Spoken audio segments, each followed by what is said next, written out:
All right, there it is. That's what when it's all said and done. So the last thing we have to do is tighten the chain. Go ahead and do that. But it's on there. It looks good, man. It looks quite sexy. I like it. I like it a lot. Boy, this thing looks like it's going to be a lot of fun. So there it is. So you can see the tread pattern is these little whooshes go that way, and then these whooshes go that way. So because these are two front tires, so one of them had to be put backwards. The rear tire had to be put backwards. So there it is. It looks like it turned out really good. I'm really happy. Really happy. Let's take a closer look at everything. So looks like the brakes lined up all good. I mean, it was really hard getting this in there. You have to really get that. You have to get this sprocket into the chain guide.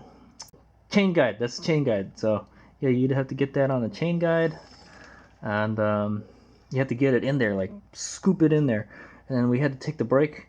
If you're doing this, I would suggest you take the brake caliper off. It was really easy. It made it a lot easier, and it fits in there good.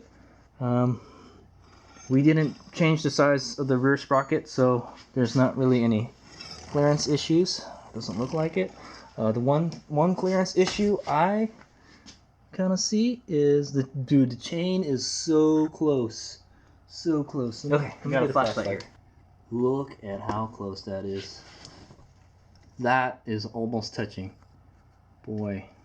So there we go. So I would say go no bigger than a 120, dude. At 130, you're rubbing on everything, dude. You're rubbing on the chain.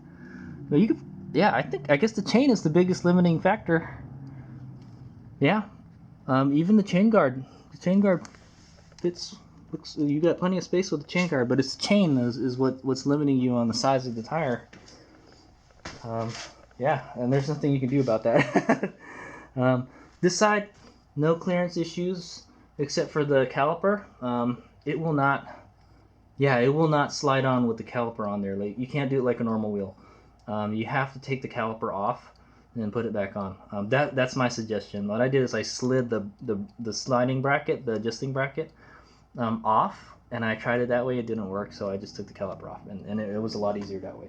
So you just got to remember to take the caliper off, because it's just the wheel.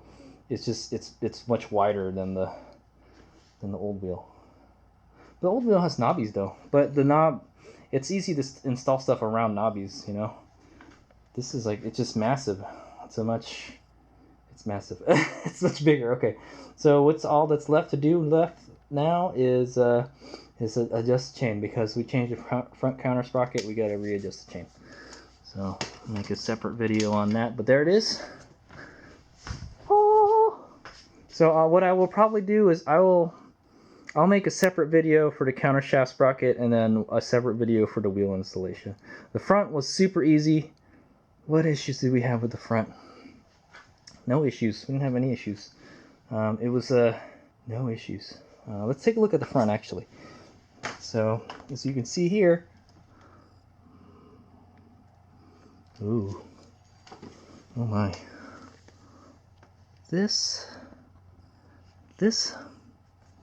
will move up. This may hit this. So I'm gonna say, this may hit this here. This little plastic gator thing for the fork guards. It may hit that when the wheel compresses. Boy, that is really close. Yeah, I don't know, man.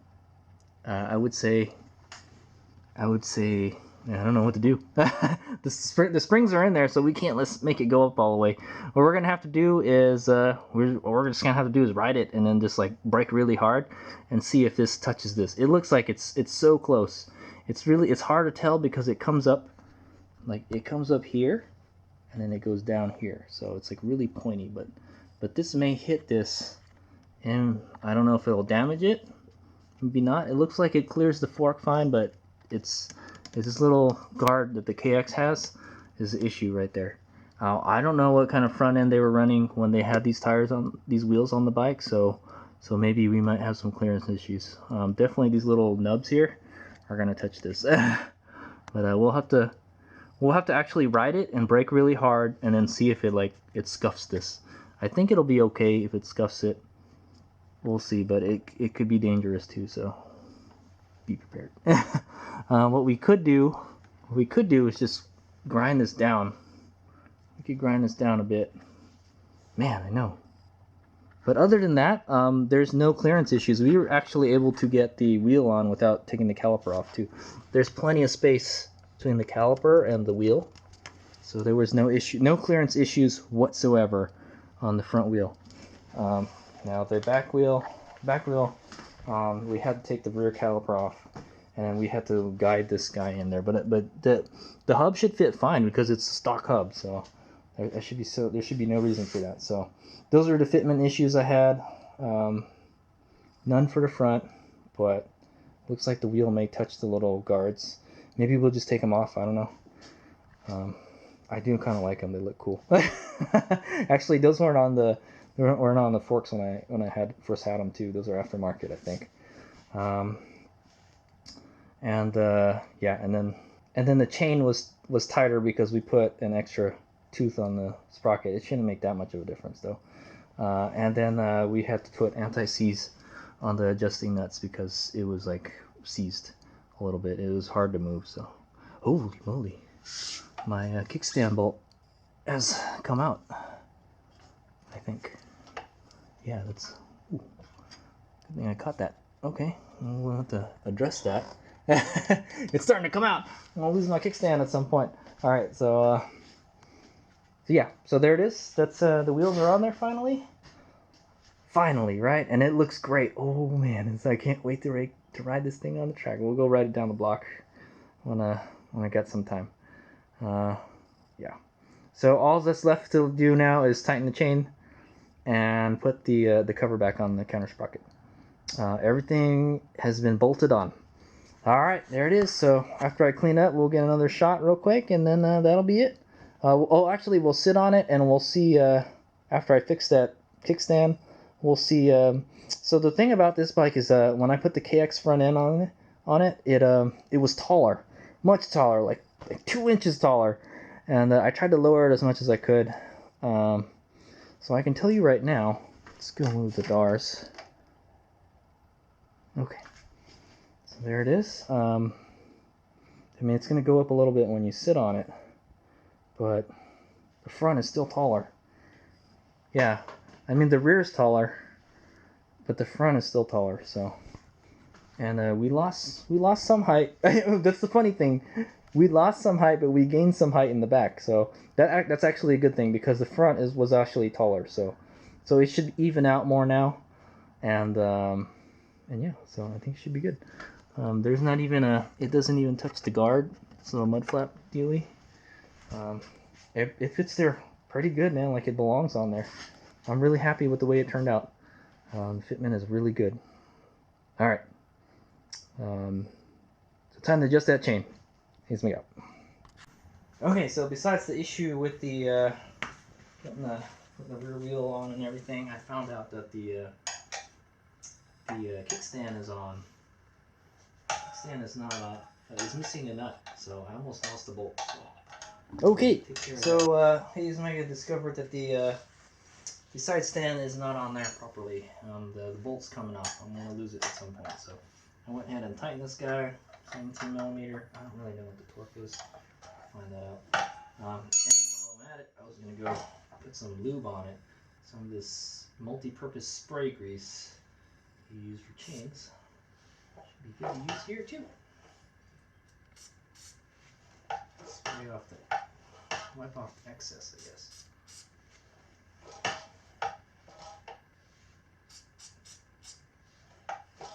Oh yeah, look at that.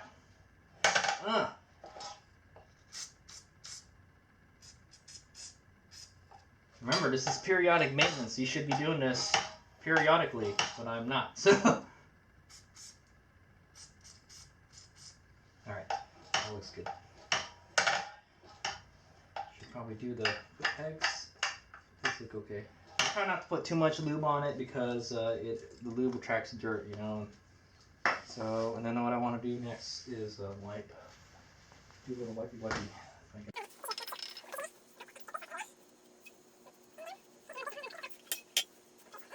should be good to go. And it's grease, so it should stay on there. Alright, cool deal. Alright, so I fixed that kickstand for now. I need to find a nut. I already found it in the book. So anyway, let's see what the torque spec is. So there is supposed to be a nut on it. It's kind of like an axle nut, sort of. Yeah, it says it doesn't say what the torque spec is on it. I just kind of like made it snug. You don't want it super tight. I think you can make it tight though, because with the part that it pivots on is on that not threaded section. So anyway, I'll find it. There's a lot less play in it now. I remember it had a lot of play, and I thought that was normal. So apparently it's not normal. So yeah, it'll stop moving eventually because there's no more threads to thing. And so what okay, there we go. I'm gonna have to get a nut and put it behind there. But there you go. Fix that. So the bike should be good to go. Here's my guy.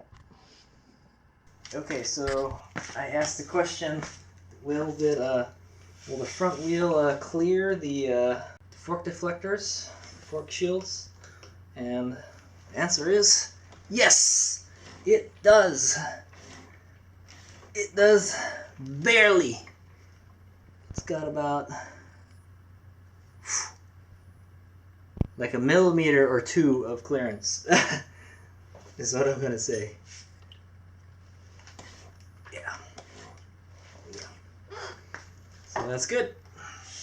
No clearance issues at all. So that's what the this is with the 110 70-17 in the front, with the 2.75 by 17-inch front rim. So there you go. No clearance issues. We're good to go. All right.